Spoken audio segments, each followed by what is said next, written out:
Vladimir Poutine compte-t-il intervenir à nouveau dans le dossier des otages détenus à Gaza? Selon l'agence de presse russe RIA Novosti, Moscou négocierait directement avec le Hamas pour obtenir la libération des 2 citoyens russes toujours aux mains des terroristes. Toujours selon l'organe de presse, le Hamas aurait affirmé au Kremlin qu'en cas d'accord pour un cessez-le-feu, il relâcherait en priorité Alex Lobnov et Alexander Tropnov.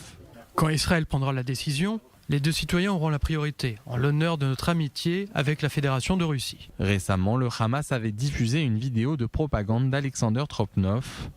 Il appelait le gouvernement israélien à agir pour le faire libérer. D'autres otages seraient au cœur des négociations entre Moscou et le Hamas. L'ambassadrice d'Israël en Russie, Simona Alperin, a affirmé ce matin sur la radio publique israélienne que les Russes tentent également de faire libérer d'autres Israéliens détenus à Gaza. Les Russes essayent de mener un dialogue et d'exercer une influence également sur d'autres personnes enlevées, dont je ne peux vous donner les noms, mais qui n'ont pas la citoyenneté russe.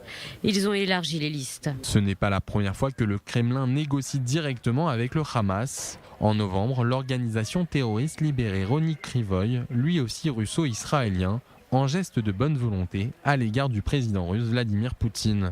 Andrei Koslov, qui possède également la double nationalité, a lui été secouru au cours de l'opération Arnon dans le centre de Gaza au début du mois, aux côtés de Noah Argamani, Almog Meredjan et Shlomi Ziv.